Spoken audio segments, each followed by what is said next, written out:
Hey, Service Nation, good to be with you again. I am starting to really dig our time together and hopefully pouring a bunch into you guys and gals about how to have more freedom, make more money, grow your team, and just be the entrepreneur that you know you were built to be. Today, we're going to talk about how to stop begging and chasing and get customers to come to you kind of pre-sold, ready to roll. It's one of my favorite things.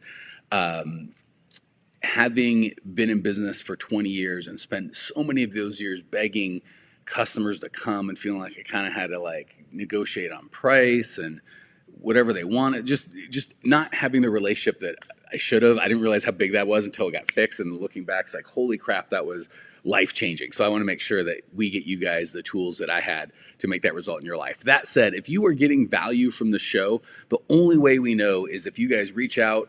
You can, and again, I'm just doing this as the first episodes. We might have to delete them later, but Mike at growmyservicecompany.com. Shoot me an email. Let me know who you are, how I can help. And more importantly, subscribe, rate, review, and refer. If you know other owners of service companies in your area or that are just working too hard, not making enough, they've got massive potential, but they're just not able to kind of realize it, and it could be bigger, better. They just need some systems or help or support. Turn them on to the show. Hook us up. Let us know that you love it, and subscribe, rate, review, refer. All right. So as a guy that spent 20 years kind of letting customers run my life, and worse than that, the bad customers, right? The nice customers never took any time, but the bad ones were the ones that just ran me ragged.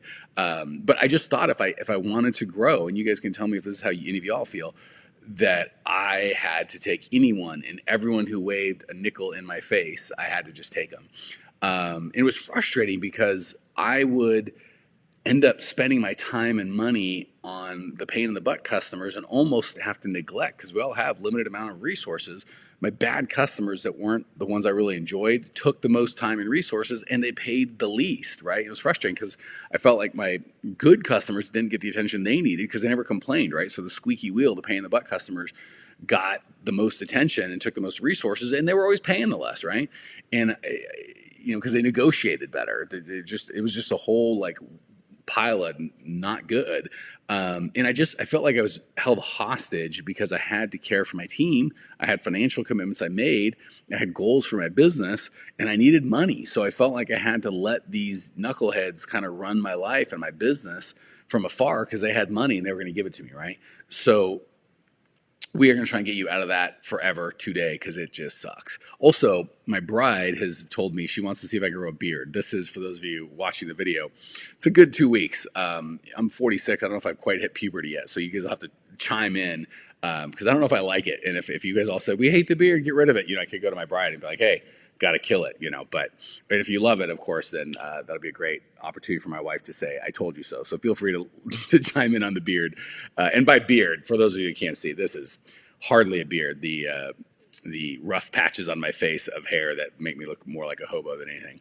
All right. So in the very small chance that you tuned in today not to hear about the big facial hair debate of 2020 in the Campion household, let's talk growing your service company. So I still remember the first day I intentionally threw a bad customer out. It was when I had my car dealership, and I didn't typically deal with a lot of customers face to face, but for whatever reason I was there, and this guy came in, and a group of guys, 2 or 3 guys, and they weren't from the States, and I can't be racist because I don't know what race they were. Just they had an accent. I don't even know where it was from, but they were just like hell bent on trying to negotiate for this car, and I finally just got fed up with them. Like, they weren't, and I guess part of it wasn't just that they were trying to negotiate hard, and we didn't really do a lot of negotiating. We were more like, hey, here's the price, take it, don't take it, whatever's fine. But they were hell bent on negotiating, and they weren't even nice about it. They're just like, come on, blah blah blah. I don't even remember. I just remember going, enough. And I said, guys, fellas, we can't do it. What you want, we're not willing to do. Even frankly, you guys are kind of being so rude. Even if we could do it, I wouldn't. So let's just part friends here. We're gonna keep our car and sell it to somebody else, and you go you'll go beat the crap out of some other car dealer that's willing to put up with your nonsense. And I thought that would be the end of it. It wasn't. I couldn't get them to leave. They kept negotiating after I told them not just no, like we won't do the deal. Like, I don't even think I want to sell it to you. Just like, move along. Like I don't know that we're a good fit. I don't know that I would take your money for anything because you're such a pain in the neck, and I don't want to have you come back and complain every 2 seconds, right? So I kind of just tried to kick them out, and then the tables turned. They started. I don't say selling me, but they kind of started selling me on selling to them. Like, come on, we can do it. It'll be okay. Blah, blah.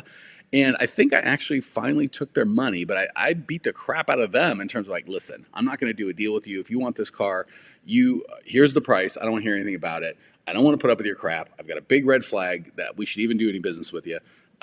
You're going to have to make me feel comfortable that you're not crazy people, and you're not going to make my life and my team's life miserable, going forward. And they started selling me that they would effectively be nice. And this was like 6-7 years ago, so I don't remember if they ever came back or were not. They couldn't have been terrible because I'd remembered. So I think they actually held up their end of the bargain, and I think they got a good deal. We still sold it to them for probably less than I should have. But I learned, like, holy crap, we moved just like that from me selling them, like, oh, what can we do? How can we earn your business? All that nonsense, to them selling me on why they were good customers. And I still don't think they were, but, they started being nice and they changed your attitude, so I didn't want to be a jerk about it. Anyway, up until then, my scarcity mindset of that limited resources and really my low understanding of the value I brought my customers. That's a writer downer, by the way. And I would love your feedback if any of you guys feel this way, or if I'm just a crazy person, or both. Maybe you feel this way and I'm a crazy person. But I had a scarcity mindset where if someone waved money and I wanted to grow my company, I had to take it. And that was seeped in always thinking I was a commodity, right? My first business was a service business, a commercial cleaning service business. And because everybody can clean, right? I kind of felt like a commodity, like, well, anyone can clean. And looking back, I realized, yeah, anyone can clean, but can they get people that haven't been in prison, that are safe to be in their building, they're going to show up on time every time, that are insured, that know what to do, there's just a lot of value that we brought that I just didn't understand. The same with the car dealership, right? Like, you get beat up thinking, well, it's just the same car, right? But especially with the new car dealership, it's like, well, my brand new 2020 Honda Accord with this set of options is the exact same. He can order from the factory anywhere. But the reality is, it's the experience of buying. It's the trust of, are you going to take care of me afterward? It's the knowledge of what you really need and helping you match. There's a lot into it, right? So as long as we see ourselves as a commodity, our clients are going to see us that way. And it's always going to be about price, right? Because if the Honda Accord is exactly the same, well, then I'm just going to go wherever it's cheapest. But if it's also like, well, who's going to serve me after the sale? And who knows more about the warranty? And who's going to make sure that I get the right option package, not just the one I want? And who's going to give me all the information I need? Who's going to make me feel like a good experience? Who's going to give two craps about me and send me a birthday card? There's lots of other ways we can bring value. So the first step in getting out of this begging and chasing is to really understand your value at a deep level. And that's one of the things I love doing. And by the way, growmyservicecompany.com, you can get our Facebook group, or there'll be a book, but we're trying to build a community where we can help each other do that, right? Because a lot of times we don't see the value that we bring. We think it's a commodity and all of our customers are just pains in the butts. But as other clients or other people in the service industry, we understand it. We can kind of encourage you on the value that you actually bring. So the first thing is we've got to get rid of the scarcity mindset and the low understanding of the value that you bring to your customers, right? Looking back, I realized I thought it was my bad customers. I blamed them for being jerks. The reality was they were responding to my weakness. I didn't think too highly of the services that my company offered, so they didn't think that highly of it, right? That's on me. So if you've got bad customers in your life, it's okay to go, that's my fault, right? We start blaming the customers. There's nothing we can do about it. But who let the customers in, and who attracted them, and who set the pre-frame about how business should be done and what sort of things that you'll tolerate? And the problem is, it cost me so much frustration because I felt like I never had time or resources to take the great care of my good customers that I wanted, or go get new customers, because my bad customers were always running me through the ringer and taking everything, contributing nothing to my business, to my team, to my goals or anything. So the beautiful thing is, guys, gals, Service Nation, is once I realized the switch that happened, once those bad customers, I took all their power and said, you got to go. I'm not going to sell you this car for any price. You're too big of a pain in the butt. And they started selling me. I started going, wait a second. And again, this was a used car that I don't even remember what it was. It just wasn't new. I realized, wait a second, they want this used car, and they're faking like, oh, I need a discount. I want whatever. But I started realizing, wait a second, I have the only car that they want. I can start negotiating with them, right? Or not negotiating with them, but they needed my whatever car they were interested in more than I needed their 20 grand or whatever the price of the car was. And I didn't realize that until I just lost interest, right? I wish I could say I was a smart negotiator and trying to like pretend like I had none of that. I was fed the frick up with them. I just wanted them out of my dealership. But once they wouldn't leave, I started realizing, holy crap, I had the power all the time along. And there's only two kinds, either when you have the power or don't have the power. When you have the power, use it. When you don't have the power, tell them to get the heck out. And the way you do that is to be able to get enough of the good customers, right? That's ultimately, and we're going to talk about exactly how to do that. But that's ultimately what gives you the power and the strength and the confidence to blow out the bad customers when you have the skill to get the good customers. So the transformation I had that day, and I want you to have today, is I moved from trying to convince people that we were amazing to just creating amazing results, right? So I kind of did it backwards in terms of I had a car that they wanted, and as opposed to having other cars that were available lots of places, I could just buy cars that only they wanted or create an experience that they could only have with me or make them feel a certain way that only my dealership could provide. Once I realized that was the case, I stopped trying to spend all this time convincing people to buy my commodity and started creating an amazing experience or result or outcome for my clients. Once I did that, everything changed, right? So you want to kind of use that example in your mind of, and obviously we're not in the car business because we're all service businesses, but we want to move from, I repair air conditionings to I make people feel safe at home. I make sure people know that they're taken care of and they're never going to have to stay in a hotel because it's too hot or too cold.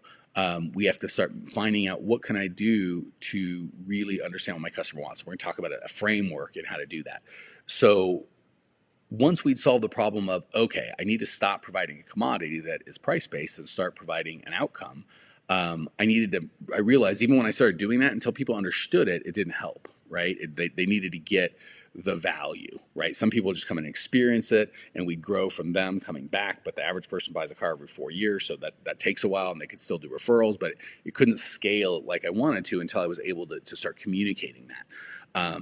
So what I did is, instead of selling things, I started building relationships, kind of like what we're doing here now. For any of you that have listened to the podcast or the YouTube or been on our Facebook Lives, I've sold nothing up until now. I have nothing to sell. I just know I want to build a community and start bringing value.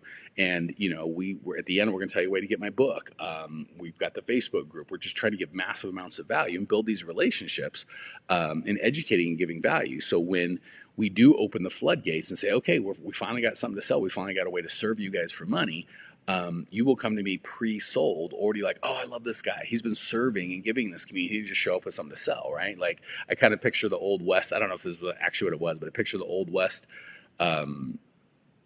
movies or whatever, where the guy would come through town selling his like magic elixir or whatever, and then it was a scam, so he'd have to go town to town. He couldn't come back to the same town because they scammed him, right? I'm doing the opposite. I want to come here and give a bunch of value in this town. I'm going to be in this town, the service town, as owners of service businesses until we can start giving some value, right? So that's what we want to have you guys make that switch from trying to get people to buy something to try and give value. That will make people come to you pre-sold. You'll move from selling and begging and discounting and chasing to getting people into your universe in an automated fashion and giving them value. Once I learned that, it's like a light bulb went off, and I want to give you that same light bulb.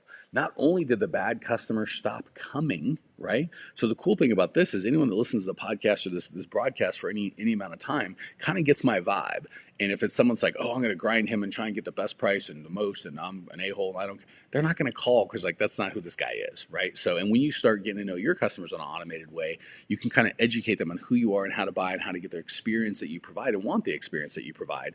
So as opposed to coming to you trying to tell you what they want, they already know they want what you have, and you can just help them. It's so much better. So not only did the bad customers stop coming, the few that I had, once I realized I could get more customers in than we could handle, I could throw them out on their ears, right? And focus on the customers I love the best, right? In our kind of parent company, Grow My Cleaning Company, the people we work with are just amazing. By the time they get to us, they're already, I don't want to say pre-sold, but they already know, like, and trust. And the people that aren't a fit just never come. So we really get to enjoy serving the people we have because we love them, right? So here's the framework. Let's get into the nitty gritty of how we do this. First and foremost, step one, and how many steps do I have here? 1, 2, 3, 4. It's 4-step process. Step one is to stop selling. When you've got the only car that everybody wants, you don't sell. You do an auction, right? So we have to make that mindset shift that we're not going to sell anymore. And and then how do you do that? Well, we get crystal clear on your perfect prospect pain. So I didn't say anyone that waves money. That's the other thing is oftentimes we don't make that distinction between who is our perfect prospect and who's just waving money at us. So get crystal clear on your perfect prospect's pain, their goals, their dreams, their hopes, what makes them crazy, what makes them happy, what keeps them up at night. You get crystal clear on that. Then you start giving value and solving those pains and filling those hopes by educating your people. And we'll talk to you again. If you're like, how do I do that? What does that look like? Well, it's exactly what I'm doing right now. And I love it because I like documenting this. I think we just started this podcast, and a couple of weeks ago, I think we've had like 400 downloads or something. And I promise you, at some point, people will be listening, and we'll be getting tens of thousands per month or per week, and it'll be fun to go back to here. So you can do the exact same thing. You start educating your people on who. So we're going to educate just like on the old who, why, how, what. You're going to educate them on who you and your company are. And the cool thing is once you educate them on who you are, every company has its own unique feeling, flavor, culture, vibe, right? And again, here's the beautiful thing. I try to be as honest and as real in like who I am here. So some people aren't going to like it. And they're going to go, I don't dig that guy. He seemed whatever. I just not my cup of tea. Fantastic. They're never going to enter our universe. Life's great. But for those that do dig it, I don't have to try and fake something or be something when they come in. They're like, you're just like the guy on the podcast. I'm like, yeah, absolutely, we are. And then no one can compete with me because they can be a crappy version of me, which doesn't compete, or a good version of themselves. And if they're a good version of themselves and I'm a good version of myself, some people are going to want to come my way. Great. Some people want to go their way, but it makes me uncompetable because no one else can be like me and no one else can be like you. So you want to infuse your messaging as you solve those pains with who you are and what your culture is like. And even when I have guests on or some of my team members on to share, you kind of still get the same vibe because we only let the people on that kind of that share our values, right? So that's who you and your company are. Why this is important to them in their lives, right? We got to start elevating. I take it really seriously what we do, right? I don't just like, oh, we're a coaching company. We freaking change lives of owners of cleaning companies. We give them freedom. It's a big deal to me. You guys don't just sell electricity services or plumbing or landscaping.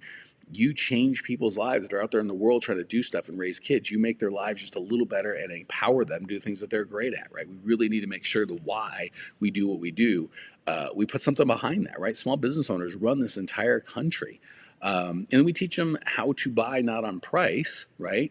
But why your secret sauce tastes so good, right? You want to teach them exactly how to buy just by educating them on what's what, right? If you listen to this podcast, you're not going to go, wow, the cheapest is the best. You're going to go, I want to get a good result, right? And whatever that costs, it costs. And that's how we educate you to buy. A, it's the truth. And B, when you come to us, you're not going to try and grind us on price because you know that's not who we are. You're also going to teach them what a good service provider looks like. You, right? You know all the things that you do in terms of having the right insurance, having uniforms, training people, finding them that haven't been in prison, didn't just break out of prison. There's all sorts of things that we can do that are a good provider. It's frustrating when cheapy people come in and they're not really cheap because they don't have insurance, they're bad people, they're not going to show up, they're not bonded, they don't keep their word. There's all sorts of things. We educate our people on what a good provider is versus a bad provider. So when they come to you like, oh, I just want what you serve, right? I don't want anything else. And then the last thing is we teach them what to do next, how to move forward, right? Always, always, always have a good call to action. Something that's too good to be true. And I'm going to show you at the end of that is we're ending this. I'll give you something you're like, oh my gosh, that's a great deal. So step one is stop selling. Step two is get crystal clear on your perfect prospect, their pain, their goals, their dreams. Step three is start solving that pain, giving them value, filling those hopes by educating your people on who you are, why it's important, how to buy, what a good service provider looks like, and how to move forward right now. And then you automate that bad boy, right? Again, as I'm recording this live, the little eyeball shows 0 viewers, which makes me a little sad, not to be honest.